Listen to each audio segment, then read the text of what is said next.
سبح لله ما في السماوات وما في الأرض وهو العزيز الحكيم والذي أخرج الذين كفروا من أهل الكتاب من ديارهم لأول الحشر ما ظننتم أن يخرجوا وظنوا أنهم مانئتهم حصونهم من الله فأتاهم الله من حيث لم يحتسبوا وقذف في قلوبهم الرعب يخربون بيوتهم بأيديهم وأيدي المؤمنين فاعتبروا يا أولي الأبصار ولولا أن كتب الله عليهم الجلاء لأذبهم في الدنيا ولهم في الآخرة عذاب النار. Masih bercerita tentang kelanjutan pengusiran untuk Bani Nadir yang melakukan pengkhianatan pada Rasulullah dan orang-orang beriman. Kita sudah bahas ayat 2 yang bagaimana Allah Subhanahu wa taala tembus benteng-benteng kokoh mereka. Lalu kemudian Allah bikin mereka ketakutan dengan begitu gentarnya. Lalu mereka hancurkan rumah mereka dengan tangan sendiri dan tangan-tangan orang beriman. Dan itu menjadi pelajaran bagi orang-orang beriman. Fa'atabiru ya ulil absar. Walaula an kataballahu alaihimul jala, kalau saja Allah tidak tetapkan untuk mereka pengusiran, la'adzabu fid dunya, pasti mereka akan kena azab Allah di dunia. Walam fil akhirati adzabun nar, dan bagi mereka nanti di akhirat juga akan ada azab api neraka.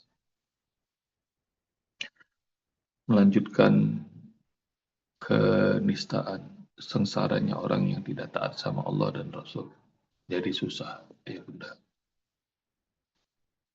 Terus yang kedua, selalu husnuzon sama Allah. Pelajaran dalam kondisi sesulit apapun, di titik nol, bahkan dalam kondisi minus, selalu husnuzon sama Allah. Karena kelihatannya memprihatinkan, tapi sesungguhnya itu rahmat Allah. Terusir, sesungguhnya itu adalah hukuman yang paling ringan yang Allah pilihkan. Kalau enggak, mereka bisa dicincang, dibunuh, digantung, disalib, dibakar. Jadi Allah Subhanahu wa taala pilihkan hukuman yang paling ringan supaya mereka ini berpikir, supaya mereka bertaubat, supaya mereka kembali pada Allah. Dari pelajaran kedua, selain sengsara hidup kalau tidak taat sama Allah dan Rasul, pelajaran keduanya adalah selalu husnuzon. Apa yang Allah tetapkan itu adalah yang paling bagus buat kita. Yang Allah tetapkan itu yang paling bagus. Kenapa ya Allah saya pendek, jelek, hitam, hidup lagi, miskin lagi. Biasanya kalau lagi nelongso begitu banget tuh orang-orang. Ngerasa nggak beruntung. Nggak, bunda, kita nih manusia yang paling beruntung. Temukan alasan kenapa kita menjadi manusia yang paling beruntung. Pasti ayah bunda bakal ketemu.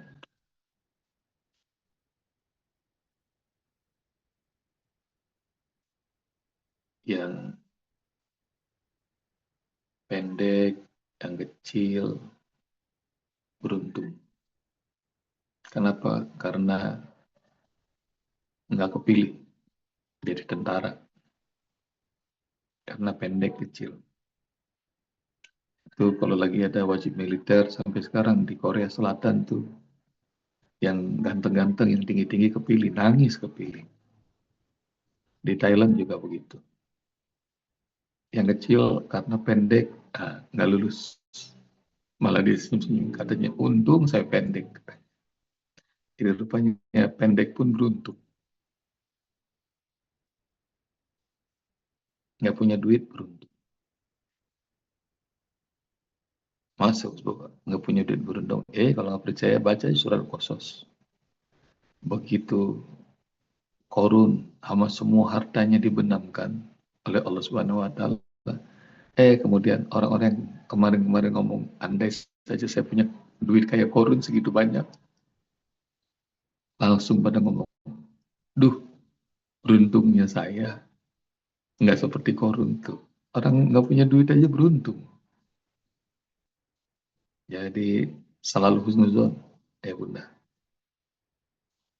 Cari alasan kenapa saya manusia yang beruntung yang dipilih sama Allah.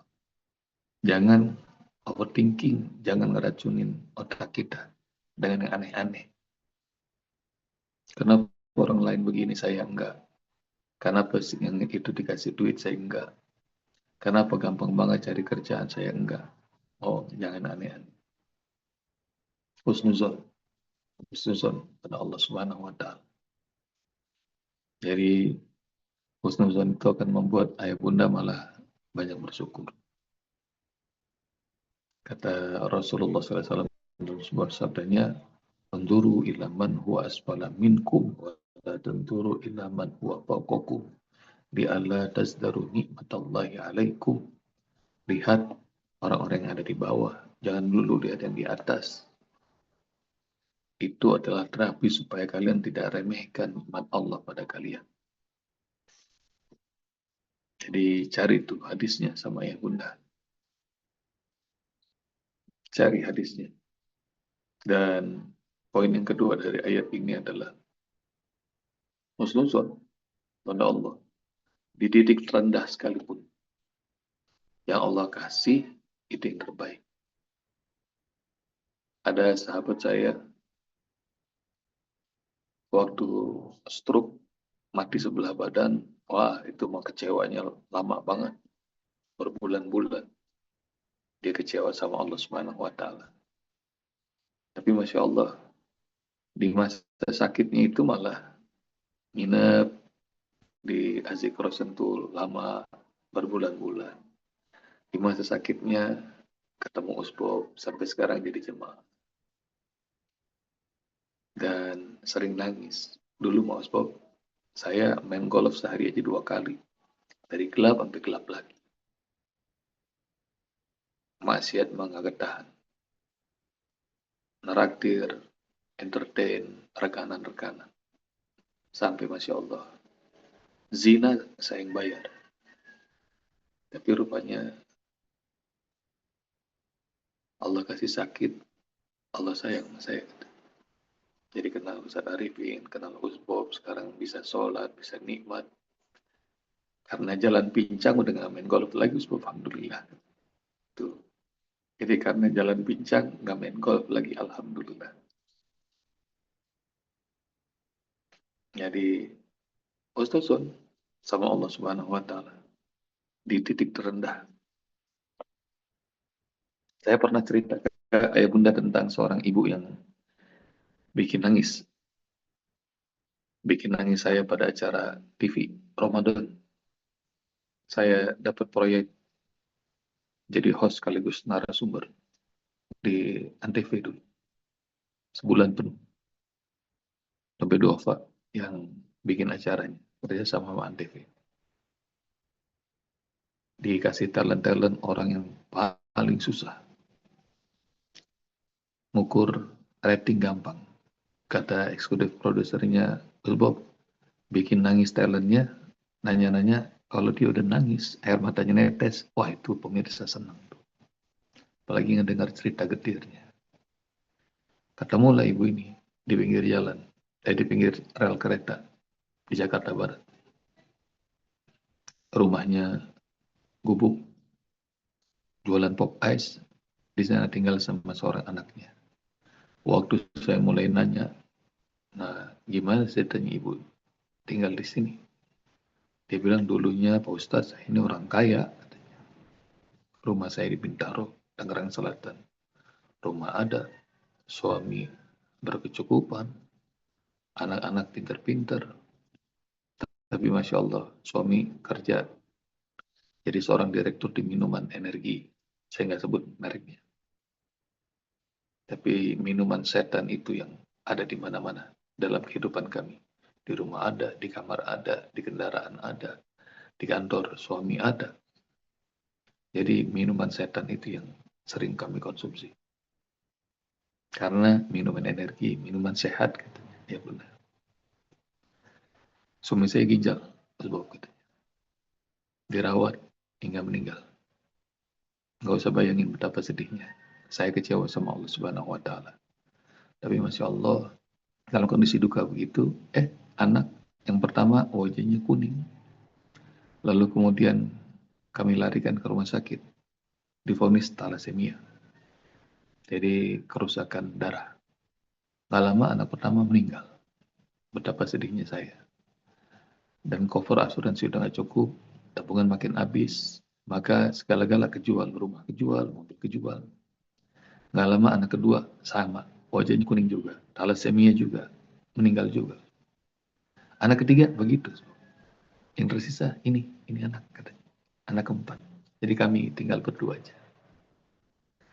Saya uang makan nggak ada, utang di mana-mana. Saya sampai jual segala macam yang bisa. Saya jual supaya bisa. Bayangin, dalam kondisi saya di rumah sakit sedih. Katanya. Tapi saya harus nyari duit juga.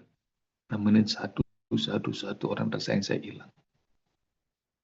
Dulu air mata nggak habis-habis. Saya kecewa, nangis, doa sama Allah. Kenapa ya Allah? Kok begini? Tapi rupanya begitu segala-gala Allah ambil, Allah cuma pengen ngasih tahu bahwa aku yang tersisa. Aku cinta sejatinya. Enggak, saya makin akrab sama Allah. Sampai saya ridho sama Allah.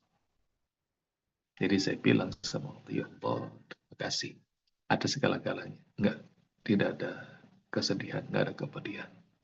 Aku bahagia jadi hambamu ya Allah. Jadi di titik terendah dia ketemu itu. Itu ibu, satu pertanyaan panjang banget ceritanya. Tahu nggak tahu bunda? Saya disuruh sama tim TV itu untuk buat talentnya nangis. Tapi saya ngebayangin itu ibu berat banget tuh. Coba tiba-tiba mata saya berkaca, saya netes air mata. Dan begitu saya nangis depan perempuan itu, kamera tuh tiga-tiganya nyorot ke wajah saya. Rupanya itu ratingnya tinggi. Itu nangis beneran tuh. Bukan nangisnya pencitraan. Saya bilang, dahsyat. Jadi perempuan itu yang malah bikin saya nangis. Biasanya di mana-mana perempuan baru cerita dikit aja udah nangis. Tapi Masya Allah, ini tegar banget. Dia tahu bahwa apa yang Allah takdirkan itu yang terbaik buat kita. Jangan banyak komplain. Benar. Jangan kesel sama Allah. Kalau kesel sama Allah, ntar disuruh keluar dari kolong langit aja bingung kita. Mau kemana? Dari Tuhan selain Allah. Kalau tidak Allah putuskan bagi mereka pengusiran, pasti mereka bakal diazab di dunia. Tapi Allah Maha Rahman, Allah Maha Rahim. Ayah bunda kalau ngelihat hamba-hamba yang Allah murkai, yang paling murka, yang Allah murkai paling dahsyat sekalipun, Allah masih kasih kesempatan sama mereka.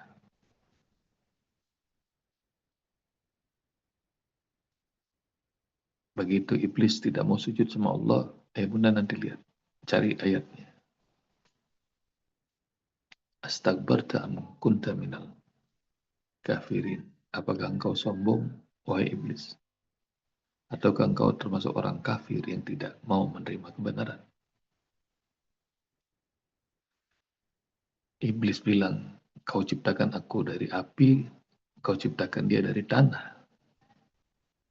Jadi dia masih klaim bahwa dia lebih mulia daripada Adam.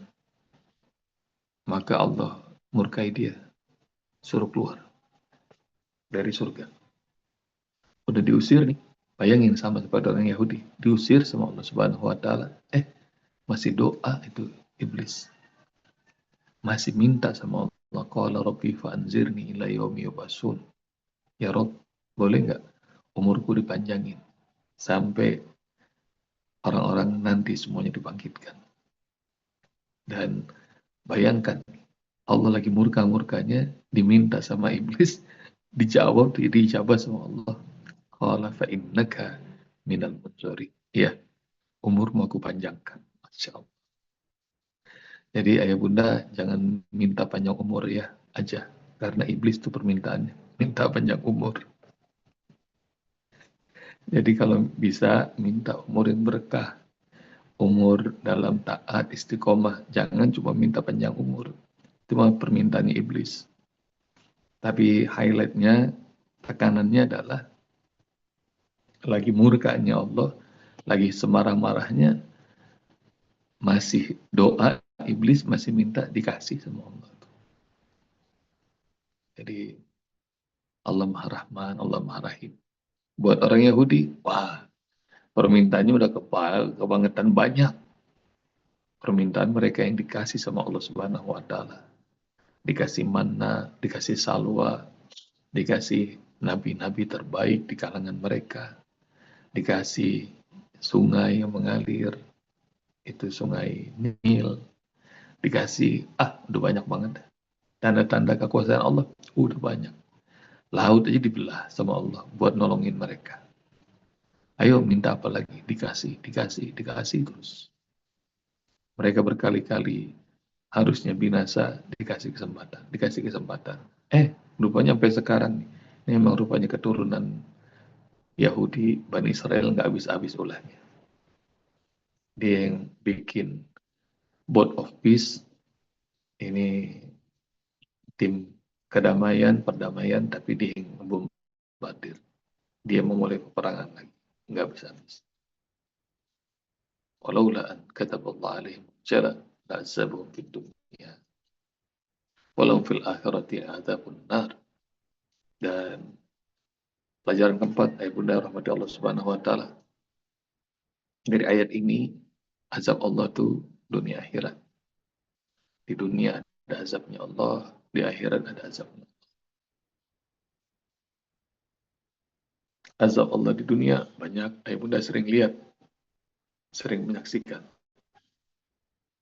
Pokoknya apakah azabnya berupa murka Allah, bencana, apakah azabnya kehidupan yang sempit.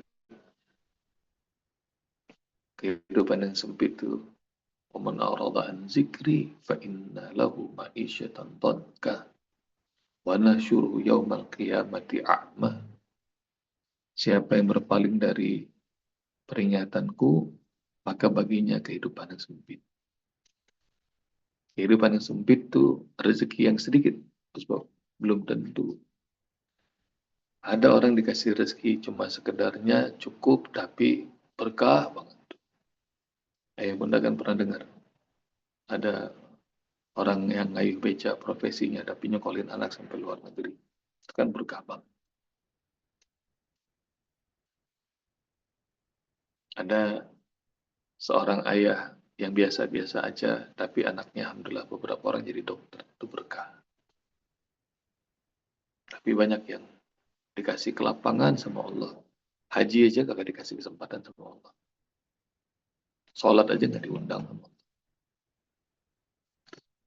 Jadi itu yang disebut ma'isyatan donka, kehidupan yang sempit. Ayah bunda catat bahwa Ada azab Allah di dunia, ada azab Allah di akhirat. Dan azab Allah di dunia itu kelihatan ya bunda, rasa. Tapi kalau buat orang beriman, azab Allah itu sesungguhnya cuma pengingat.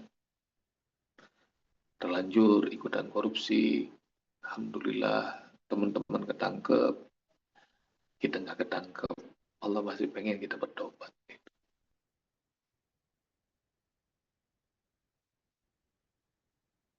Makan harta riba yang banyak, tapi alhamdulillah Allah kasih jalan keluar untuk bisa bersih dari harta riba.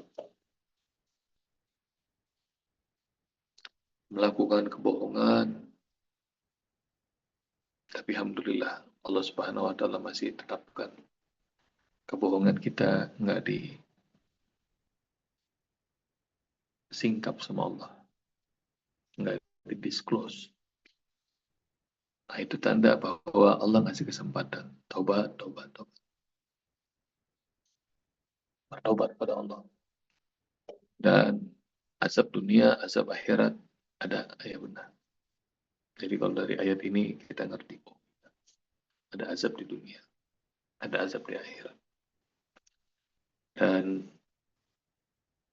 hatta buat orang Yahudi sekalipun, itu pelajaran berkali-kali. Dikasih kesempatan sama Allah.